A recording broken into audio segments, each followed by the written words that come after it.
Okay, so IPR. Still remember what is IPR? Yeah. So in the lab, we introduced that IPR is an interrupt priority register. You have multiple of them. Okay, you have multiple of them. And each of them is 32-bit register. And each of them actually can be divided to 4 different sessions for 4 devices priority setup. So each device will take 8 bits to set the priority level, right? And then within this 8 bit, you can choose how many of them you want to use for the pre-and priority, and how many of them you want to use for the sub-priority.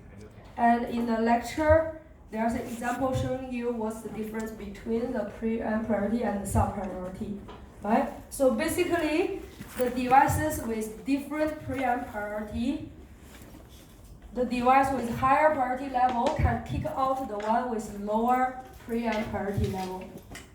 So it can terminate the previous one and doing its own priority service routine, and once it's finished, it continue whatever was paused just now. And then for the devices with same pre-and priority but different sub-priority, they cannot kick out each other. Okay, so it only determines if this two happens at the same time, this two interrupt trigger at the same time, which one should be handled first, later. Okay, so that's the difference between pre-amp and the sub-priority. So in question 1, the question is asking you if your IPR width is 2 bits. So what does it mean? If IPR width is 2 bits, it means within this 8 bit, you only can modify 2 of them. Okay, so this is what's happening here. So this 8 bits, okay, is from one of the IPR, but you only can use 2 of them. The rest of the 6 you cannot touch, and this is set by the manufacturer. So this is a hardware limitation. Okay, means you cannot change the values here by the code. Okay, so that's the idea of IPR width.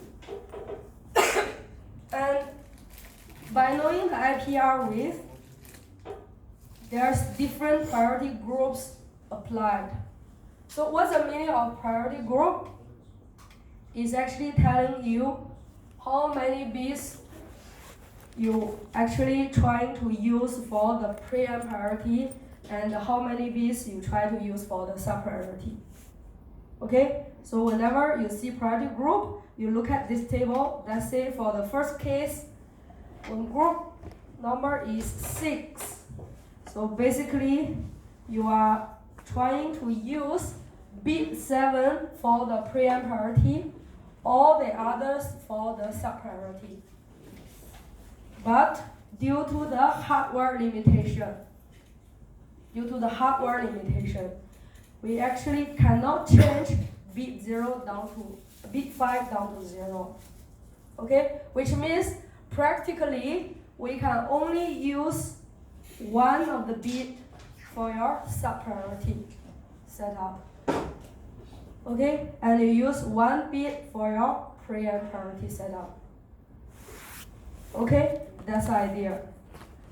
And then for B, case B, if your priority group is 3, so if you look at group 3, this is a case, which means you are trying to use bit 7 down to 4 for your pre-amp priority and bit 3 down to 0 for your sub priority. But always remember you have the hardware limitation. So for case B, you can see that the only 2 bits that we are allowed to modify, both of them are used for your pre-amp priority. Okay, both of these are used for your pre-amp priority. And all the others you cannot touch. Okay, and similar for C and D. So the question here is asking you to write out the effective priority level. So I make a table like this. So this is a condition for case A. So basically, since your group is 6, you are using B7 for preamp priority, only this bit for sub priority, because all the others you cannot modify. Okay, so then if I ask you to write out all the possibilities, okay, so you can see that in order to write out the effective, okay, let me use another color, effective priority level. Okay, effective priority level here. Basically, you need to write all the possibilities. You need to write all the possibilities. If you know that, you can only change 2 bits. Okay, so all the possibilities, how many possibilities do we have here? 4. Okay, so you can have 0, 0, 0, 1, 1, 0, 1, 1. And all the rest of the place, they are zeros. Okay, they are hard-coded and we cannot change. So these are the effective priority levels. You can only have this much. Okay, and then for the preamp priority, since you only have 1 bit for preamp priority, then how many preamp priority levels can you have? 2. Okay, because you can only have the first bit either 0 or 1. Okay, so basically you only have 2 levels, which is 0, 0, 0, 0, 0, 0, all zeros, or 1, 0, 0, 0, 0, 0, 0, 0. These are the 2 possibilities only. Okay, and then for the sub priority, means within this level, let's say within the first preamp priority level, how many sub priority levels can you have? 2. You can have only 2 here because you only have 1 bit that you can modify. Okay, which means the second bit, if the first bit is 0, the second bit can be either 0 or 1. Okay, and for the next level, same, right? If the first bit is already fixed, you have the second bit also can only modify 0 or 1. Okay, so these are the answers for the case 1. So if I write everything in hexadecimal, it will be like this. Okay, so I'm trying to write in hexadecimal. Okay, you see this one. If you write in hexadecimal, you group the bits 4 by 4, right? So this one will be 0x 0, 0. Okay, 0x. If you write something in hexadecimal, remember to put 0x in front. Okay, and the second one, you will have 0, 1, 0, 0 and 0, 0, 0, 0, which is, what is this value? 4, 0. Okay, and the next one will be 8, 0, because this one is 8, and then the next one will be C, 0. Okay, and then preamp priority level, this one is easy, 0x 0, 0. The other one, 0x 8, 0. These are the only 2 preamp priority level. And for each of them, you have the sub priority level. Okay, so these are all zeros. If I write in hexadecimal, it will be 0x 0, 0, 0x 4, 0. Okay, 4, 0. And this one, these 2 as well. Okay, these are all 0, 0 and 0, 4, 0. If you just ignore the first bit. Okay, so can you see that? Okay, so if I'm showing this one a little bit clearer. So can you see that this value here is actually, okay, mathematically is equals to this value plus the next value. Okay. That's how you write out your effective priority level, preamp priority level, and sub priority level. And then look at the case B. Case B, group 3. Okay, so since for group 3 you try to use B7 down to 4 as preamp priority level, but you cannot touch all the the others. So basically, the only 2 bits you can modify are all used for the preamp priority level. So for this case, what will be the effective priority level? Can you see it's the same as your case A? Okay, so actually for the case A, B, C, D, since your IPR width are all 2, so basically the effective priority level, they are all the same. Because the possibilities for these 4 cases are the same. Okay, the only difference is within these 4, who and who are in the same preamp priority level, that's all. Okay, so for case B, so can you see that 2 bits are all used for preamp priority level? That's why in the preamp priority level here, you should have 4 levels. Okay, so this here you have 0, 0, similar as the previous one. Okay, so 4, 0, 8, 0, C, 0. And for the preamp priority level, basically is the same as your effective priority level. Okay, so because all the bits are used for the preamp priority level, and for each preamp priority level, how many sub-priority level do you have? You only have 1 of them. Okay, which means the rest of them are all 0. Basically, you cannot modify anything. Okay, so these are all 0, like this. Okay, so that's for case B. Case C, group 1. So if you look at group 1, you try to use bit 7 down to 2 for your preamp priority level.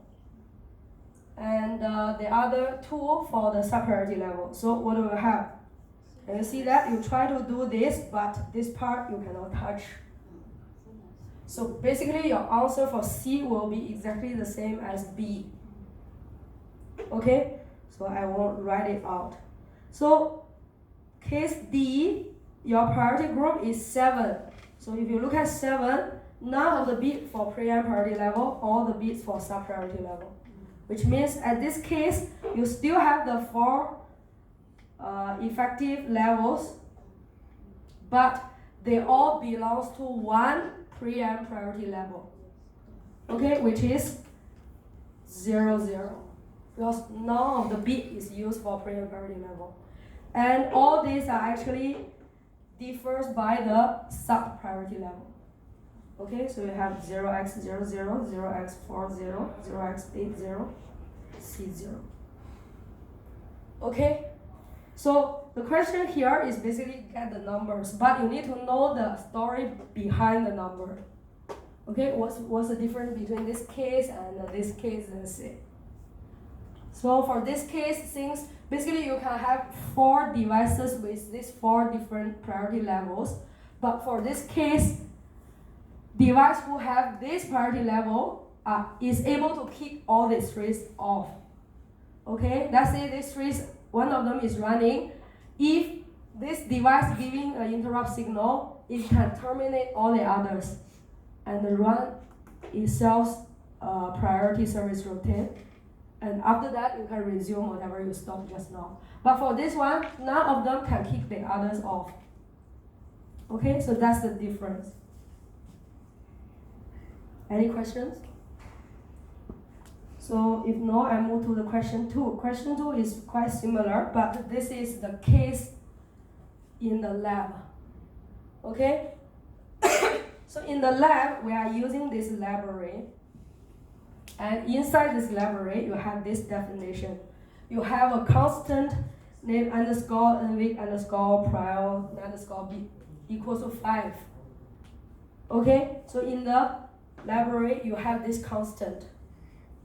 And the way we are using the constant is actually inside a bunch of functions.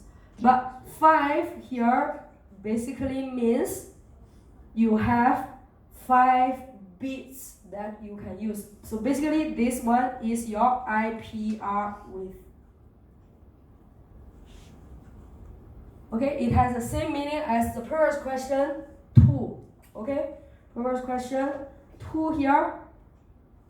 Okay, this is IPR width. So in this question, your IPR width is 5. Okay, and this is exactly the case for our board.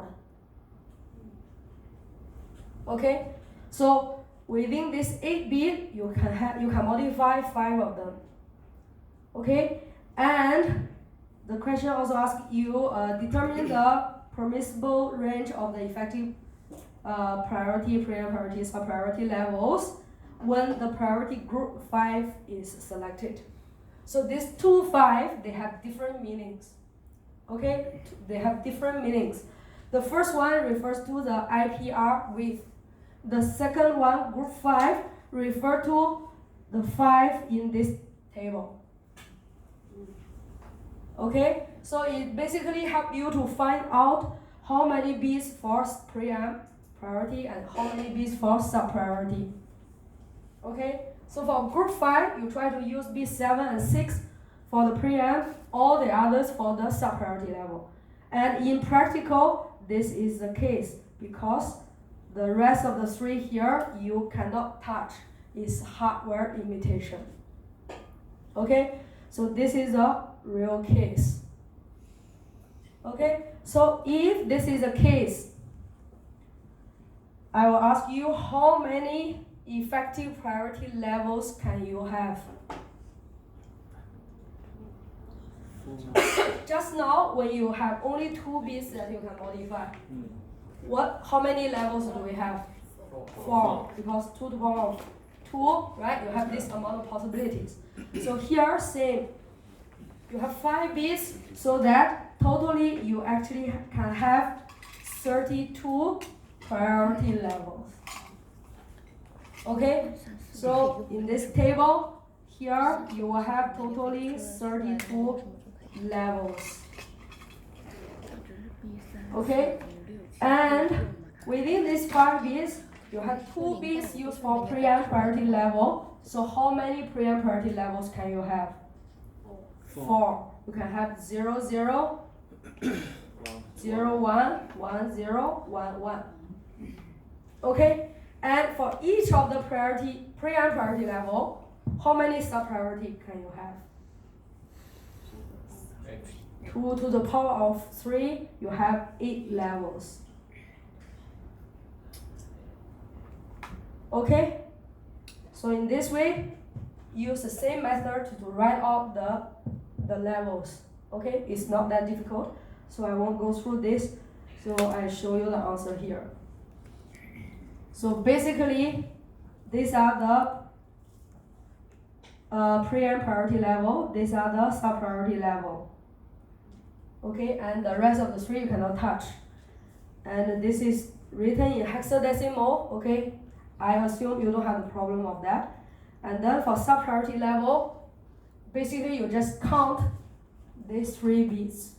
Okay, count from 0, 0, 0 all the way to 1, 1, 1. Okay, then you will get these hexadecimal numbers. Okay, so I won't go into the detail. If you have problem, you can ask me maybe next week. Okay, so basically question 1 and 2 are very similar. Okay, just test whether you are able to write out the effective priority level or not. Okay, question 3. Question 3 is discussing about the vector table. So assume that the vector table for our Codex M3 base system starts at location this one, which means inside your memory, there is a bunch of location starting from 0, 0, 0, 0, 0, 0, 0, 0, and this part we are using for vector table. Okay, so our vector table is located here. So at what address in the memory will the vector for the interrupt with exception number 14 be found? So basically this question, okay, so from here to here is not given. Okay, the blue color here is not given. Okay, but if the question is set in this way, okay, you must understand what is vector table. in order to do this question. Otherwise, you have totally no clue about how to solve it. Okay? So basically, vector table is the table remembering the address of our handler. Okay? So remember in your code, you have int main. Okay, you have while1, okay? And let's say you have different interrupts. Let's say you have sysdig. If you have sysdig, you have a sysdig handler, right? You have sysdig handler. Okay, and you write your code here, right? In the lab, you have the mstix++ inside the sysdig handler. And you also, let's say you have the SW3, you want to make it as GPIO interrupt. Then you will have the EE2028 handler. Okay, and you write your code here to indicate what do you want to do if you detect the button is pressed. Okay, so, and again, there are many other things can be interrupt as well. For example, in ENT0, ENT1, ENT2, they all can be interrupts. And you also have UR can be interrupt. Okay, you also have timers, they also can be interrupt. So maybe you have a lot of interrupts here, and you have a code written here. Then if you write your program in this way, okay, since this module, we are discussing much deeper than that. So if you write your program in this way, you all know from the part 1 already, your program is saved into the memory, right? Just like your ARM program, your assembly program, your C program, also, they're all saved in the memory. So what's happening is saved all the code here, okay? Definitely it's in binary format, okay? But it's saved inside the memory, and so for example, okay, this is your memory, and maybe your main program is somewhere here. Okay, your main program. But what I want to say is, your sysdig handler, whatever you write here, may not be together with your main program. Actually, they are not.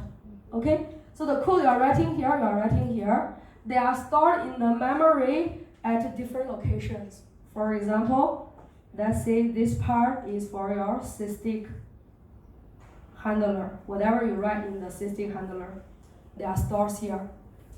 Okay, so this region. And whatever you write in the ENT3, maybe it's here. Okay, so maybe it's here, and your main program is here. And once it's stored and you want to run your program, okay, you know, in order to run it, you must know where the program is, right? It's easier to find out your main program, okay, because your program counter, remember program counter, are 15, right? Your program counter is actually pointing to the instruction that you want to execute, okay? But since your ENT3 and sysdig handler, they are not continuous. Let's say at certain moment, let's say when someone is pressing SW3, you're supposed to jump into your ENT3 handler and run whatever is inside here, right? So means at a certain moment, you are somewhere, your PC is somewhere within that range, your main program range. And at that moment, you're supposed to jump to your ENT3 because the interrupt happens. Okay? So you see, in order to jump to that location, you must know where is this code.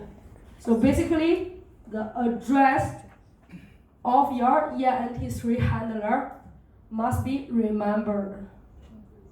Okay? So the address, let's say address 1 for this one, and also your address of the sysdig handler also needs to be remembered. They must be stored somewhere so that when the time you want to jump to that, you can find out the address. Okay, so that's the usage of vector table. So vector table is basically record all the addresses of your handlers. Okay, so if I draw it out, it will be something like this. So basically here is your program, okay? Let's say your main program here. And you have handler, let's say this one is sysdig, this one is ENT3, this one is ENT0, that's it. And they are all stores inside the memory, okay? It may not be continuous in this way, but this is memory. Your code stores here, and these are the addresses. As I said, you want to remember these addresses. So actually, these addresses are recorded inside this one we call vector table. Okay, for example, okay, I think sysdig handler is exception number 15. So I didn't draw the complete table, okay? But you have the exception number from 0 all the way to 15. And 15 is actually your sysdig. Okay, this one is your sysdig. So at this slot, it actually stores a memory address. Let's say 0x000, I don't know, 10, arbitrary number here. So this is actually the address for your sysdig handler. So if, let's say, this one is your sysdig handler, your code is somewhere here. So address 4 is actually stored at this location.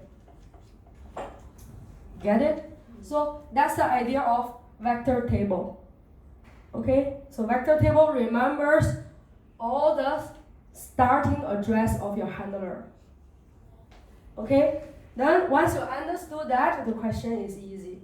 So the question is asking you, if you know that your vector table stays at this location, means starts from 00000, then where the address for the exception number 40? Okay, which means go back to this one. This is your vector table, and you know it's start from 00000, and they are storing addresses. And my question is, what is the address? So here, what is this address for my exception 40? That's the question. Okay? So can you see what's the address for my exception number 1? 0004. And what's the address for my exception number 2? 008. You know why the number is here, address is increasing by 4? Because remember, this address, they are the addresses of the memory, which is a 4-byte number. Right? So each of them is taking 4 bytes. That's why when you store them, your address is increasing by 4. So now, if you want to find the address, where is the address for exception 40? You just keep counting, right? By 4, by 4, by 4. So actually, it's actually 40 times 4, this far away from 0000. If I write in hexadecimal, it will be A0. Okay, this is just a decimal to hexadecimal translation. Okay, so this question is mainly help you to understand the vector table and also help you to understand when you write your program in this way, how come your C program knows that, let's say when button is pressed, it can automatically jump into this. Okay, that's handled by your NVIC and the vector table. Okay, so basically that's part of the under the topic of interrupt, because you need to figure out, you need to understand how the program can automatically jump to here. Okay, so that's question 4. Any questions?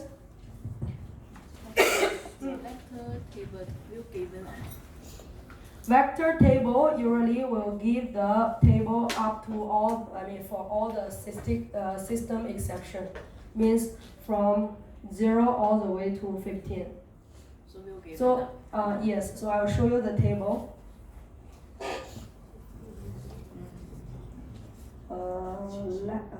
Lecture notes.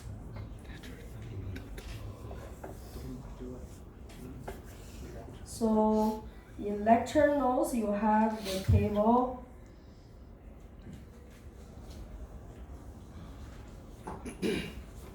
Here.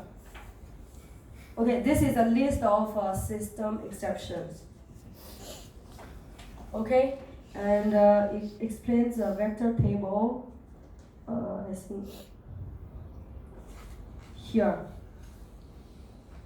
So this is exception vector table. You have exception number 1 all the way to 15. Okay, so these are the system exception. So you can consider them as the internal interrupts. Okay, so whatever you have done, you have the SW3 connected to P2.10, and this one linked to the EINT3 handler or 0.4, whichever way, linked to our EINT3. This is external interrupt. Okay, so these are internal interrupts basically. Okay, so external interrupt actually counting from 16 hours. Okay, so that's the idea. So I think it's better to go back and read the lecture notes one more time after the tutorial. You know, something maybe you felt you understood, but you didn't actually. Okay. So that is question 3. Okay, question 4 is a interesting one. So question 4, question 5, I think they are all asking you to draw something. Okay, draw the waveform.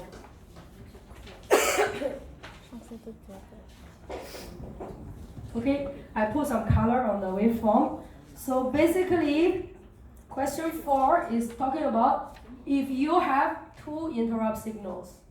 Okay, you have number 1, number 2, and they are asserted in the manner shown in the figure below. Means, okay, this is in time. Okay, and then these are the signals coming in. Okay, and it asks you to draw the pending signal, the active signal, so that you can get the final processor mode. Okay, but the processor mode is given. So what's the difference between all these signals? Okay, what's the difference among all these signals? So I have the small figure here. So you can imagine, okay, this side is your LPC1769, and inside it you have the NVIC, right, who is handling all the interrupts. And you have devices, you have 2 devices, let's say, both of them are configured that can giving you interrupt signal. Let's say one of them is SW3. Okay, and let's say one of them is your light sensor. Okay, SW3 is too simple, but let me use light sensor as an example. So light sensor is pretty complex device. Unlike your SW3, you just, the button, if you press, you connect to ground, otherwise you connect to VDD. Doesn't like that. But light sensor is quite complicated. You all know from the previous tutorial already, your light sensor, inside it, you have multiple registers. Remember, you have command register, where bit 7 is to enable the light sensor. You also have the LSB and MSB sensors allowing you to retrieve the light sensor's reading. Remember that? So the light sensor is quite complex device, and it has an internal interrupt flag, which means, okay, just similar like how you set your light sensor, means you write 1 for the bit 7 of command register, right? You turn it on. This is the way you turn it on. You also can do other settings. For example, you can tell your light sensor, okay, now you are an interrupt device.